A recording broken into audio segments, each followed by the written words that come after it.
Hi guys, James at Rampant Lion Reviews again for you today with another beer review. For this one we have something that's actually very unusual but should be very interesting for us to try, and this is going to be my first beer review ever from the Middle East. So we're going to go to Palestine and the West Bank today, and we're going to visit Taybeh Brewing Company, who are fairly well known these days from what I gather, but this one is the Taybeh Dark, and interestingly this beer is a German style bock beer. Taybeh like to brew in accordance with the German Reinheitsgebot, and this is a bock beer that comes in at 6%, so it should be really interesting. It's very unusual, of course, to find a beer from a Muslim country, but to find one that is brewed in accordance with one of the oldest beer laws in the world, you know, it's pretty unusual. So I'm really interested to see what this beer is all about. But apparently there's quite a big beer culture actually spreading there. These guys are very old as well. They predate the oldest Israeli craft brewery, which is the Dancing Camel, by about 10 years. But in the West Bank there's actually a few other craft breweries too. There's also Beerzeit and Candied brewery, as far as I could tell from Rate Beer. So it's very cool to see that beer culture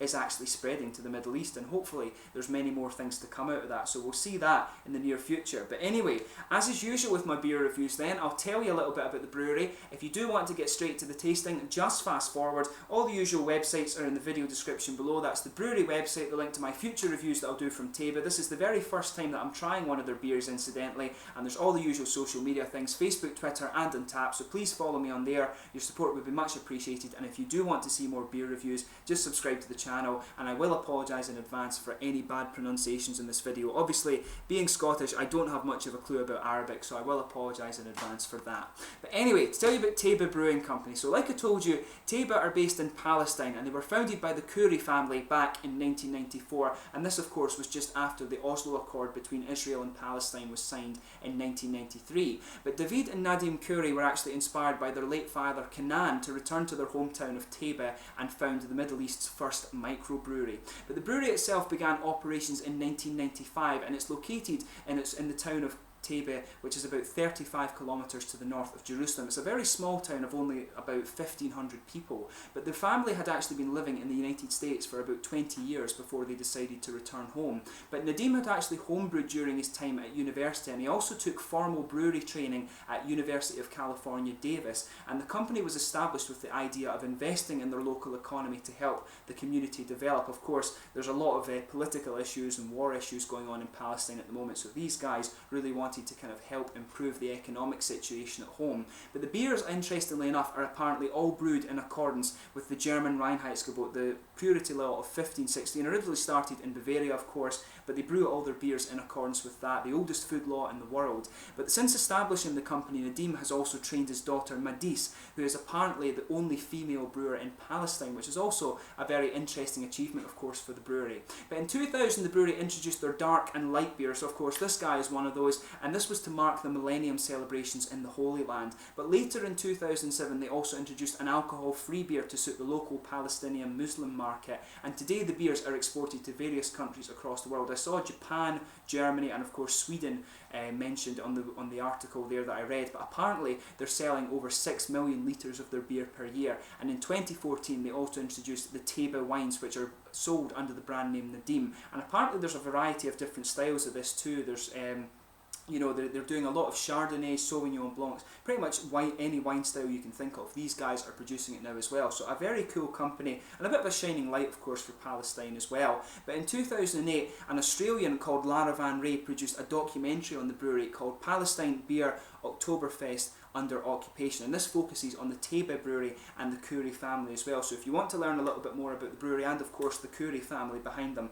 then that documentary is worth watching, and I will do that in preparation for my next beer review that I do from these guys. So that's your brief history of Taybeh Brewing Company. I hope you enjoyed that, but we'll get on to the tasting section of the video now. So just to list the other beers you can get from these guys, there's the golden, the light, the amber, the dark, which is this guy here, and also the white beer. But as I mentioned at the start of the video, this one is a 6% German style bock beer, and the beer apparently is brewed in a manner similar to that by which monks used to brew during the Middle Ages to fortify themselves during the fasting period. So it's really quite cool actually. It tells you a little bit about that on the top label here. It says on the top here, Taybeh in Arabic means delicious. This classic style was brewed by monks in the Middle Ages in order to fortify themselves during fasting. A generous amount of malt goes into every bottle of smooth, rich Taybeh dark beer. brewed in small batches in German traditional style using roasted malt, barley, hops, yeast and pure water, creating a classic quality rare brew. And it's got Nadim Khouri's signature on this on the side too. But I'll let you have a little look at the artwork of this one before we open it up. So there you can see here, you've got it's actually a very German style artwork there, but it does have a little bit of kind of Middle Eastern charm to it. You can see the sand dunes in the back there, of course, and you can see the German style stein and the beer barrels and stuff. Very nicely presented. There's the Taybeh bottle cap on this one too. You can see it's the same symbol that's on the front here. You can see the top label as well.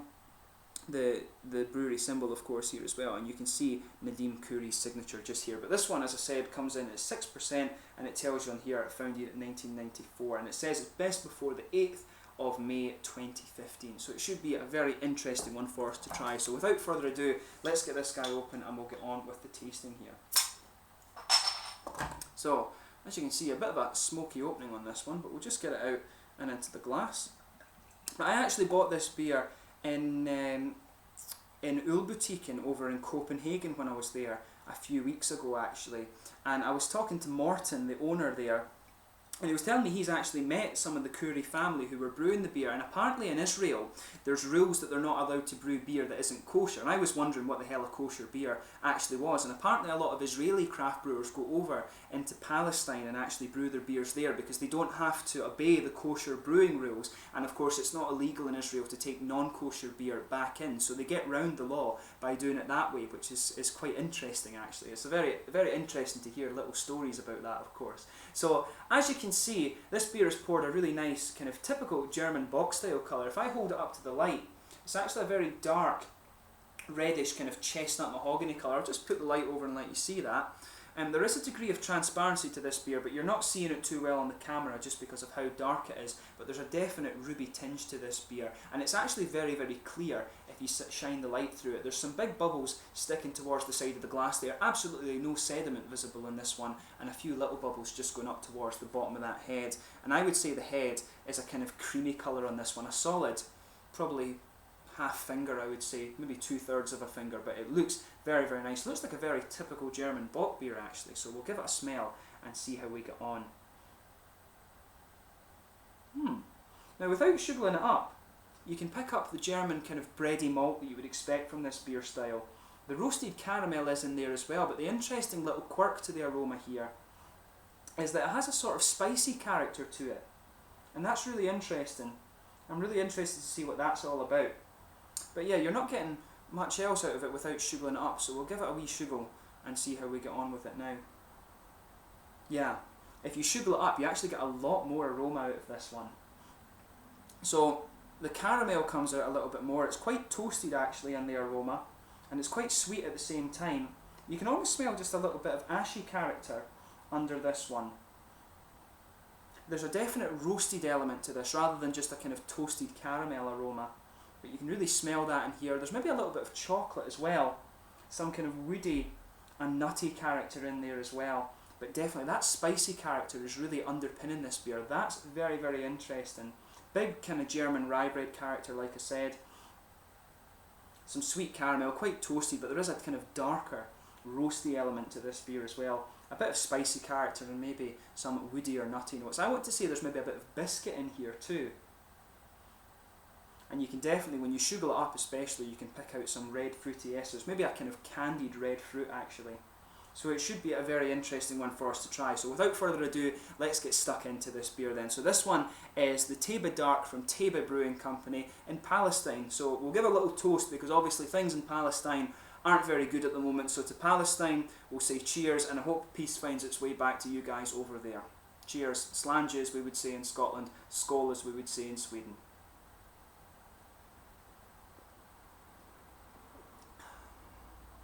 Yeah. Now, it actually has that typical German smoothness in the mouthfeel. It's nicely done, this beer. As I always say with beers like this, sugar them around a little bit in your mouth before you start dissecting the flavour. You want to let your full kind of palate adjust so you can start picking out the more subtle notes in this beer.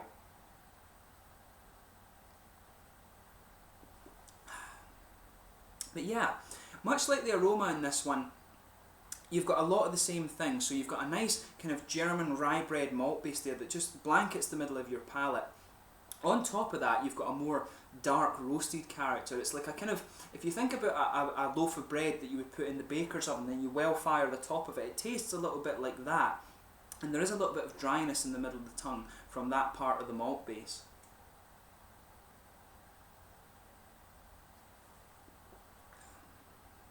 But definitely on top of that, you get some sweet caramel in there. It doesn't taste all that toasted from the aroma. The darker elements of the malt base, the more roasted characters, are definitely that kind of well-fired bready flavour that I was talking about.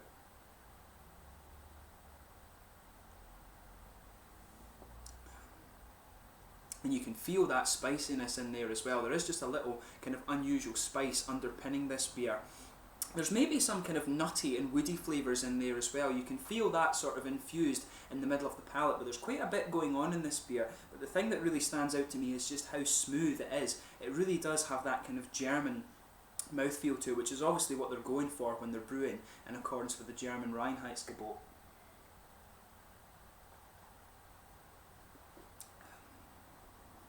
There's maybe a little bit of chocolatey sweetness in there too, but not all that much actually. There's a definite kind of red fruity ester coming out in this beer as well. If you go just behind the front curve of your tongue there, you'll feel this little oily bubble, and there's a definite kind of candied fruit flavour coming out there. Maybe some figgy elements to it as well, but it always reminds me of these kind of Haribo heart-shaped sweets that you get in the Haribo Star Mix. I'm not sure if you'll get that in Palestine right enough. Maybe you guys wouldn't know what flavour exactly that is, but it's a kind of nice, just very, it's almost like a strawberry sweet if you like. It just kind of reminds me a little bit of that, like a kind of candied fruit rather than a sharper kind of real fruit flavour, if that makes sense. But around the edges of the palate here, in the back corners of the palate, you can pick up some earthy hop flavours, and as you move further forward, there's a little bit of floral character in there, but around the front curve of the tongue, it's really smooth and really grassy. I think there's definitely some German noble hop in here, maybe some Tettnanger or some Hallertau, probably one of the two. But yeah, it's a really nice beer actually. It's quite an unusual take on the German bock style. It's a little bit more bready than some of the other German bocks that I've come across when I actually lived there. It's a lot more bready than some of these ones. Of course, that said, it is only 6%. Usually German bock beers, I think, usually they're about 7 or 8% from what I remember, and that's where you'll get the real caramel flavours. They use caramel, of course, to cover up the boozy flavours in the beer. But overall, the flavour of this one is actually really quite nice. There's a lot of interesting things going on in this one. And as I say, the novelty of trying a beer from a country like Palestine, you know, a Muslim country where most people don't drink, of course, is actually very, very cool. So it's really interesting to try this beer, of course. But in terms of the mouthfeel of this one,